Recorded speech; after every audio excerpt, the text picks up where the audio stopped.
Assalamualaikum warahmatullahi wabarakatuh. Kita jumpa lagi dalam serial video training simulasi energi.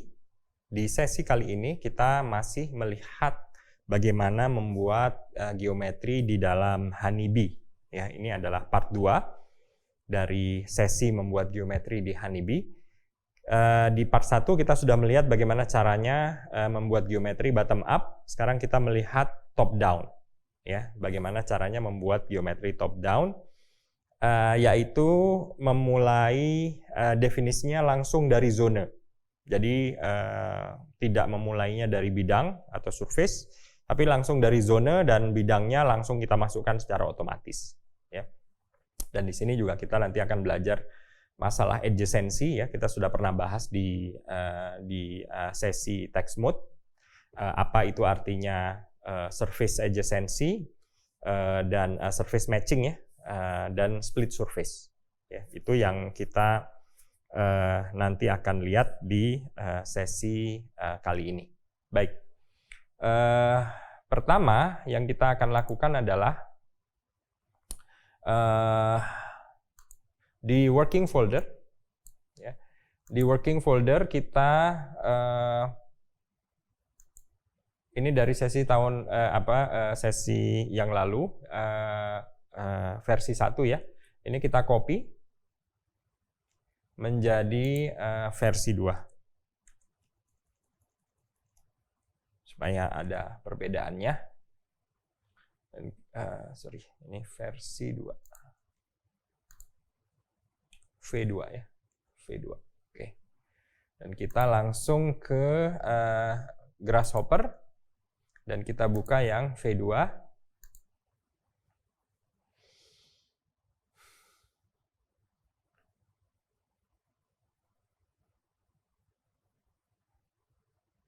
Kita tunggu sebentar apa yang akan terjadi, ya.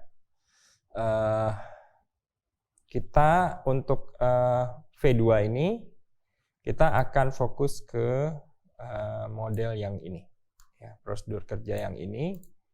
Sehingga ini bisa kita tarik ke bawah, ya, dan ini juga kita bisa tarik ke bawah, dan ini kita bawa ke atas,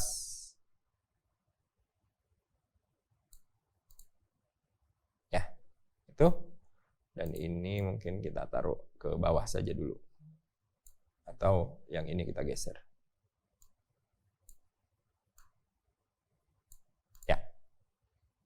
Dan kita lihat apa yang terjadi di sini. Yang pertama, kita lihat bahwa ini judulnya adalah Solids to Rooms Workflow. Jadi ini sifatnya top down. Ya, top down itu artinya yang kita definisikan langsung zonanya, langsung rooms-nya. Kita tidak mendefinisikan satu persatu surface-nya, tapi surface-nya langsung disedot dan secara otomatis dibuat ketika membuat zona, ya, membuat zona. Nah, objeknya apa saja?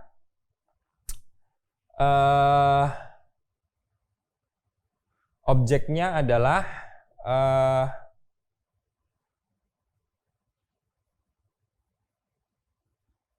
room solid, ya. Ini objek utamanya adalah room solid, ya. Objek utamanya adalah room solid. Nanti kita akan lihat ini dia melakukan apa saja. Sebelum kita masuk, ini sama saja, ya, seperti sebelumnya. Kita lihat bahwa objek ini memiliki banyak input, dan input yang wajib adalah yang ada underscore-nya di sebelah kiri saja, di sebelah kiri saja. Kalau kiri kanan tidak wajib, kalau kanan saja juga tidak wajib, ya. Nah, di sini kita lihat bahwa geometrinya itu diambil dari objek yang lain, ya, objek yang lain. Nah, ini kita lihat dulu objeknya apa, kita preview dulu, ya. Kita preview dulu, objeknya adalah kurang lebih seperti itu. Oh, ini mohon maaf, masih ada dari yang lalu, ya. Ini kita matikan dulu previewnya. Baik, ini kita lihat. Oh, masih ada. Ini previewnya kita matikan dulu semua. Ya. Nah, kita lihat geometri yang seperti apakah yang kita buat atau kita diberikan kepada kita. Nah, geometrinya kurang lebih seperti itu. Sebuah rumah agak melenceng dari sumbu utara ya. Seperti kita ketahui arah Y positif itu utara. Jadi yang sumbu hijau kalau di Rhino itu menunjuk ke arah utara. Dan kemudian di dalamnya ada banyak ruangan. Ya, di dalamnya ada banyak ruangan. Nah, pertanyaannya adalah ini dia ngapain? Ya, si objek ini dia bertugas untuk apa? Ya, objek ini itu adalah kalau di dalam sesi kita yang text mode, objek itu fungsinya adalah memotong bidang. Jadi kalau ada bidang yang perlu dipotong, maka dia akan memotong.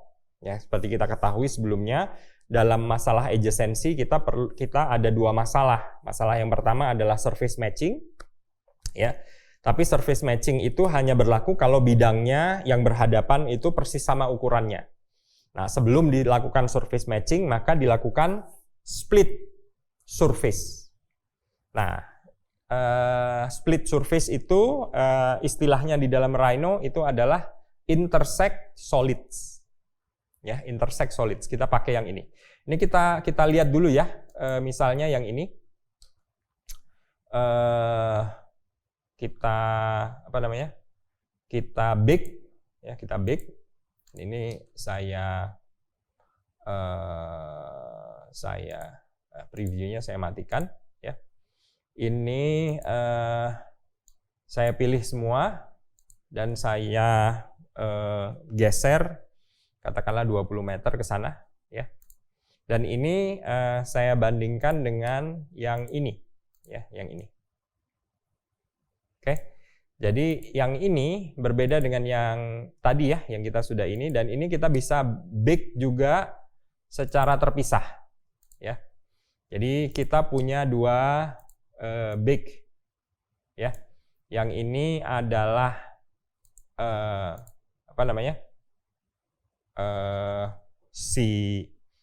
yang aslinya ya. Yang sebelah kiri adalah yang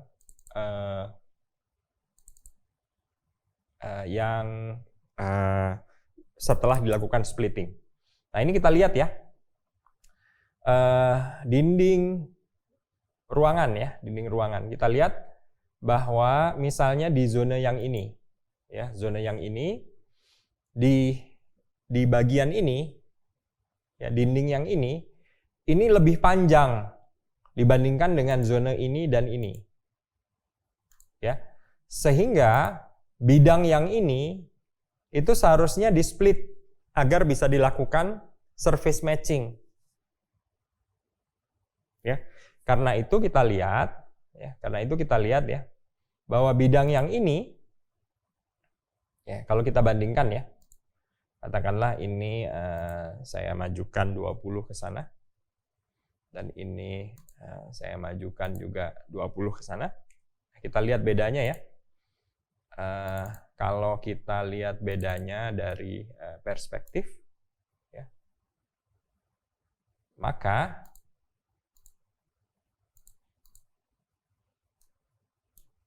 nah ini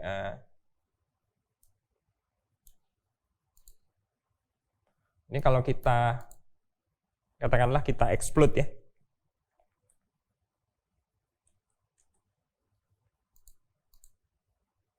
Dan ini kita explode.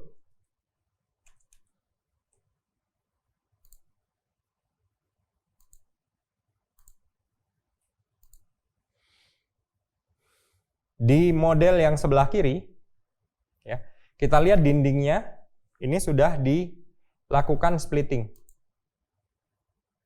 Ya, ada dua dinding itu. Ya, ada dua, kiri kanan.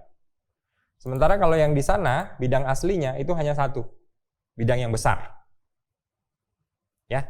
Dan itu kita paham sekarang fungsinya apa, intersect solid, yaitu agar bidang yang dia perlu dilakukan surface matching, dia akan dipotong dulu, ya. Sama dengan misalnya sisi yang sebelahnya, ya. Ini masih besar, ya. Kalau dibandingkan dengan yang sisi sini, ya, ini ada dua, ya, ada dua sisi. Bandingkan dengan ada dua bidang, ya. Bandingkan dengan yang di sini, yang itu hanya satu bidang, belum dibelah, ya, belum dibelah. Nah, sehingga kita lihat bahwa ini kalau saya undo. Nah, kita lihat bahwa si ininya, ya, bidang yang di sebelah kiri, ya, itu sudah siap untuk dilakukan surface matching karena bidang-bidang yang diperlukan sudah dibelah, ya. Kita lihat lagi misalnya bidang yang ini, ya, bidang yang ini. Ini harus dipotong menjadi dua karena dia harus mengakomodir bidang yang sisi yang sini, ya, sisi yang sebelah sini harus dipotong menjadi dua untuk mengakomodasi sisi yang itu, ya, dan sisi yang itu, ya, di sini. Nah, ini semua dilakukan secara otomatis oleh intersect solid, ya. Karena itu, nah ini udah selesai, ini saya hapus saja, ya, saya hapus. Karena itu yang dimasukkan ke dalam room solid itu adalah hasil dari output dari intersect solid. Jadi masuk ke sana dia sudah dalam keadaan surface-nya tersplit semua secara ideal sehingga nanti bisa dilakukan surface adjacency, ya, atau surface matching. Baik. Dan kemudian ada aperture, ya, ada jendela. Kita lihat bidangnya yang mana? Bidangnya adalah itu, ya, dari plan view, dari top view, ya. Kalau dari perspektif kita bisa lihat dia bidangnya, jendelanya adalah digambar semua, ya. Dan kemudian juga saya nggak tahu apakah ini bisa di preview. Oh, ini nggak bisa di preview, nggak apa-apa. Ya, nanti kita akan lihat bagaimana ininya, ya. Jadi pertama dibuatkan room solid. Jadi dari berbagai volume. Ini kan volume, ya, sebenarnya, ya. Ini kita lihat ini volume ini. Jadi ada kotak-kotak, berapa kotak ini? 1, 2, 3, 4, 5, 6, 7. Jadi ada 7 kotak dan ini bisa kita konfirmasi di sini. Ya, kita hover. Di situ ada 7 locally defined values. Jadi ada 7 BREP, ya. BREP itu adalah boundary representative, ya. Jadi sebuah objek di Rhino, ya. Sama seperti geometri lah istilahnya. Jadi semuanya banyak BREP, ya, yang bisa jadi objek Rhino yang ditangkap ke dalam grasshopper itu objeknya adalah BREP, ya. Begitu.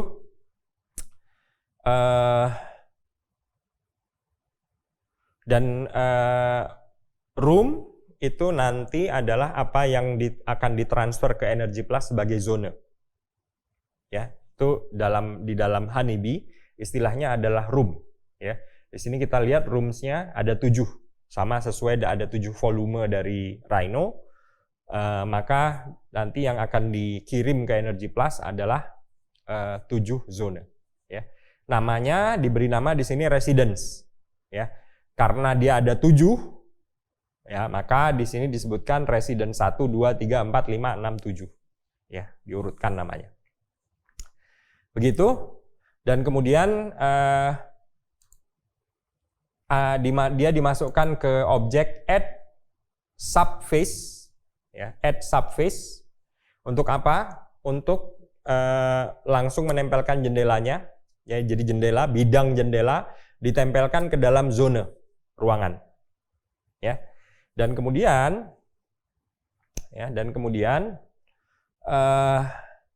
ini ada sebuah objek yang namanya adalah solve adjacency, ya, solve adjacency. Oke.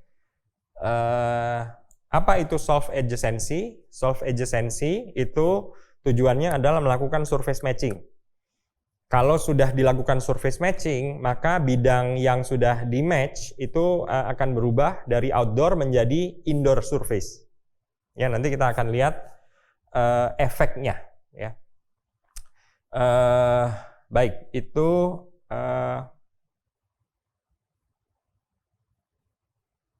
solve adjacency, ya. Kita lihat dia yang wajib hanya rooms, ya, objek rooms dengan ada toggle untuk melakukan dirun atau tidak, ya, true or false, ya, itu toggle. Baik, kemudian ini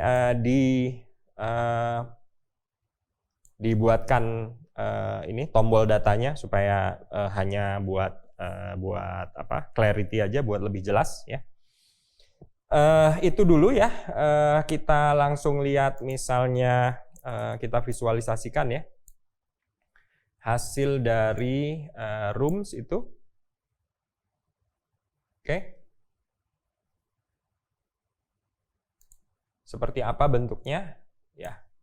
Bentuknya adalah seperti itu.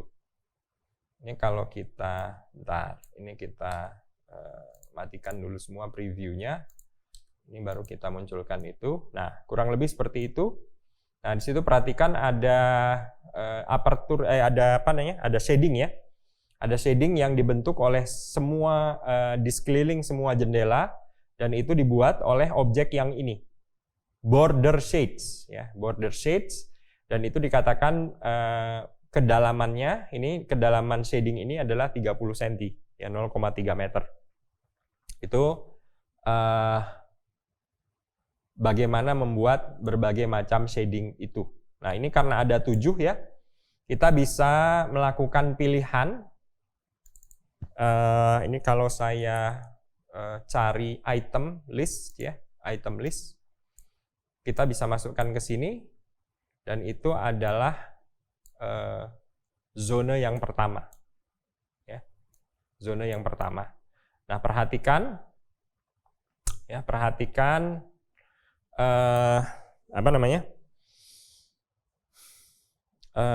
perhatikan perbedaan warnanya, ya. Yang warnanya coklat tua, coklat paling tua itu adalah atap, ya. Ini coklat paling tua di bagian atas adalah atap. Kalau dinding, ya, sama-sama dinding. Warna yang lebih tua itu menunjukkan dinding luar, berbatasan dengan udara luar. Dan dinding yang dalam itu berbatasan dengan dinding yang lain, jadi interior wall, ya. Nah, ini kita bisa buat panel, ya, klik tanda petik. Kita bisa membuat di sini satu, ya.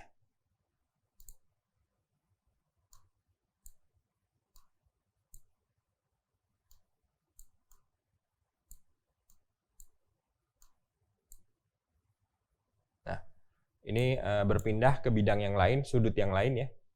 Nah, ini bisa kita misalnya superimpose dengan yang di sini. Nah, ini kita lihat. Tuh, ya. Nah, ya, bisa kita lihat seperti itu, ya. Atau kita bake deh, jangan begini, nanti warnanya berbeda, ya. Kita bake. Nah, kita lihat di situ warnanya berbeda, ya. Yang ini dinding luar, yang itu dinding dalam, ya. Dan itu adalah fungsi dari ini, solve adjacency, ya. Nah, sekarang kita mau coba, ya. Kita mau coba lihat apa yang terjadi kalau si ini, ya, tidak kita bidang yang ini, geometri yang ini, ya, tidak kita intersect dulu, tidak kita split, tapi langsung kita masukkan ke sana. Ya.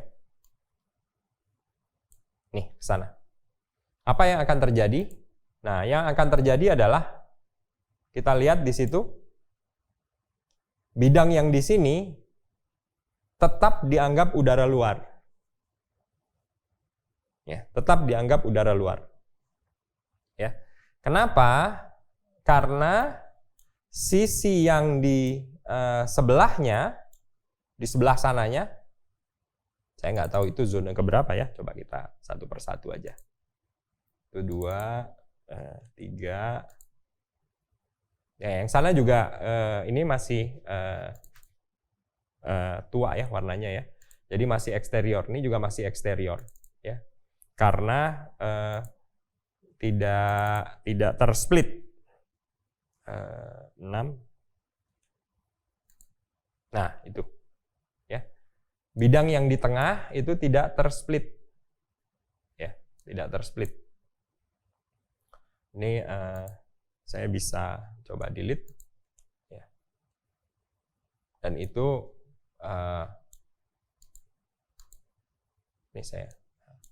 ini tidak bidangnya tidak tersplit di sini sehingga tidak bisa dilakukan adjacency. Ya. Tuh.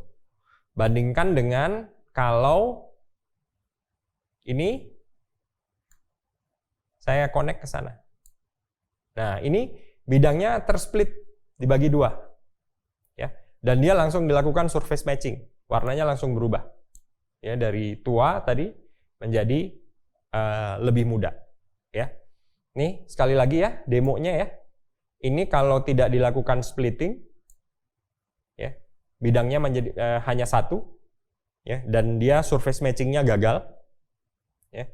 Bandingkan dengan ini, bidangnya jadi 2, sudah di split di tengah, dan surface matchingnya berhasil. Ya, itu apa namanya? Itu adalah bagaimana cara melakukan surface matching dan surface splitting di dalam Honeybee.